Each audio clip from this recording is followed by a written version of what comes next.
حضرت عبداللہ بن عباس رضی اللہ تعالیٰ عنہ میں ہمیں ایک بہت بڑی کوالٹی جو نظر آتی ہے، خوبی نظر آتی ہے، وہ اللہ تعالیٰ نے ان کو علم کا ذوق شوق عطا فرمایا۔ اللہ کے رسول علیہ الصلوۃ والسلام ایک دن آپ نے دیکھا کہ چونکہ آپ اللہ کے نبی کے ساتھ خدمت میں پیش رہتے، آپ کی بہت خدمت کرتے، اللہ کے نبی ایک دن گھر میں آئے، سیدہ میمونہ کے گھر میں آپ کی رات تھی، اور یہ حضرت عبداللہ بن عباس کی خالہ تھیں۔ تو اللہ کے نبی نے دیکھا کہ پانی پڑا ہوا ہے، وضو کے لیے وضو پڑا ہوا ہے، پانی پڑا ہوا ہے۔ تو آپ نے پوچھا کہ یہ پانی وضو کے لیے یا غسل کے لیے کس نے گھر میں لا کے رکھا؟ چونکہ وہ جدید دور تو نہیں تھا، پانی کی سپلائی گھر تک تو نہیں تھی، دور دراز سے پانی لایا جاتا استعمال کے لیے۔ تو انہوں نے فرمایا کہ یہ احساس کرنے والے، یہ خدمت کرنے والے عبداللہ ہیں ابن عباس۔ اللہ کے نبی بہت خوش ہوئے تو آپ نے ان کے لیے دعا فرمائی، اللہم فقہہ فی الدین وعلمہ التاویل، یا اللہ اس کو دین میں فقاہت عطا کر دے، اور میرے اس بیٹے کو، اس چچا زاد بھائی کو، میرے اس صحابی کو تو تفسیر کا علم عطا کر دے۔ تو یوں اللہ کے رسول علیہ الصلوۃ والسلام کی انہوں نے دعا پائی، اور یقیناً آپ کو یہ لقب دیا گیا آپ کی خدمات کی وجہ سے، ترجمان القرآن، مفسر قرآن، حبر الامہ، یعنی سمت کے جو بہت بڑے عالم ہیں وہ جناب عبداللہ بن عباس رضی اللہ تعالی عنہما ہیں۔ حضرت عبداللہ بن عباس رضی اللہ تعالی عنہ کا ہمیں ایک اور بھی علم کا ذوق شوق اور اس مرتبے میں مقام ملتا ہے کہ آپ کے اندر تحصیل علم کی حرص تھی۔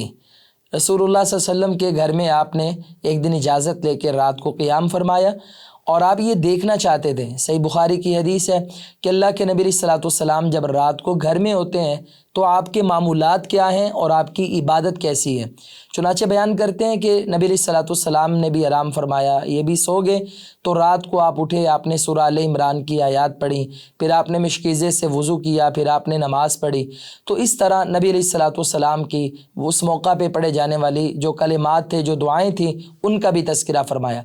تو عبداللہ بن عباس کی جو علم کی تحصیل کے لیے حرص اور تمنا ہے، اس کا بھی یہاں سے اندازہ لگایا جا سکتا ہے۔ ایک دفعہ ایسے ہی رات کو اللہ کے نبی کے ساتھ ٹھہرے تو رسول اللہ صلی اللہ علیہ وآلہ وسلم نے جب تہجد کی نماز شروع کی تو عبداللہ بن عباس بھی آ گئے، اور آپ کے ساتھ آپ کے بائیں جانب کھڑے ہو گئے۔ چونکہ جب دو بندے نماز کروائیں تو امام کی دائیں جانب مقتدی کھڑا ہوتا ہے، تو اللہ کے نبی نے ایسے ان کو پکڑا اور پیچھے سے لا کر دائیں جانب کھڑا کر لیا۔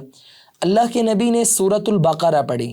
اور اس کے بعد یہ کہتے ہیں کہ میں نے سوچا اتنی لمبی صورت ہے، اب اللہ کے نبی قیام مکمل کر کے رکوع میں چلے جائیں گے، مگر رسول اللہ صلی اللہ علیہ وسلم نے آگے سورۃ النساء پڑھی۔ میں نے کہا یہ مکمل کر کے چلے جائیں گے، پھر اللہ کے نبی نے سورہ آل عمران پڑھی۔ سبحان اللہ، اتنا لمبا قیام رسول اللہ صلی اللہ علیہ وسلم نے فرمایا۔ تو یہ آپ کی رات کی جو عبادت ہے، اور یہ جو عبادت کے لمحات کو محفوظ کرنے والے اور امت کو بیان کرنے والے جو راوی ہیں، جو صحابی ہیں، وہ حضرت عبداللہ بن عباس رضی اللہ تعالی عنہما ہیں۔ عبداللہ بن عباس رضی اللہ عنہ فرماتے ہیں کہ جب رسول اللہ صلی اللہ علیہ وآلہ وسلم کی وفات ہوئی تو میں نے یہ دیکھا کہ اب لوگ سارے کے سارے اللہ کے نبی علیہ الصلوۃ والسلام سے فیض یاب ہونے والے وہی باقی ہیں، اور میں نے چونکہ انہوں نے اللہ کے نبی کا زمانہ تقریباً فتح مکہ کے بعد والا پایا،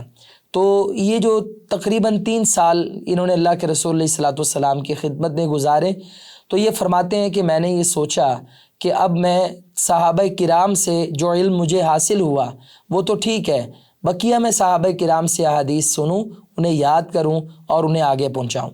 تو فرماتے ہیں کہ میں ایسے ہی ایک انصاری کے گھر کے پاس جا کر قیلولہ کے ٹائم، دوپہر کے ٹائم لیٹ جاتا، اسی مٹی میں، اسی گرد و غبار میں، اور ویسے ہی گرمی پڑتی تو میں وہاں پہ بیٹھ جاتا ٹیک لگا کے، اور میں انتظار کرتا، یہ نہیں کہ جا کے دروازے پہ دستک دی کہ بھئی مجھے ضرورت ہے اب آپ باہر آئیں، اور لوگ بھی کہیں کہ یہ آل رسول سے ہیں، اور لوگ بڑا احترام کرتے تھے ان کا۔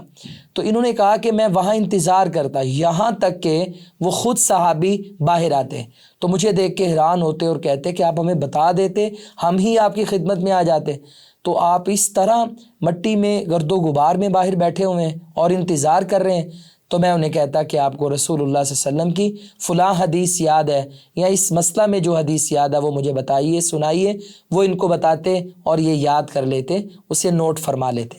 تو اس طرح محنت کے ساتھ در در پہ جا کر صحابہ کرام کی مجالس میں جا کر عبداللہ بن عباس رضی اللہ تعالیٰ عنہ نے رسول کریم علیہ الصلاۃ والتسلیم کے علم کو سمیٹا۔ اور کیوں نہ سمیٹتے، کیونکہ ان کے لیے اللہ کے نبی نے دعا فرمائی تھی، آپ کی فقاہت کے لیے اور قرآن مجید میں تفسیر کی جو مہارت ہے اس کے لیے اللہ کے نبی نے دعا فرمائی۔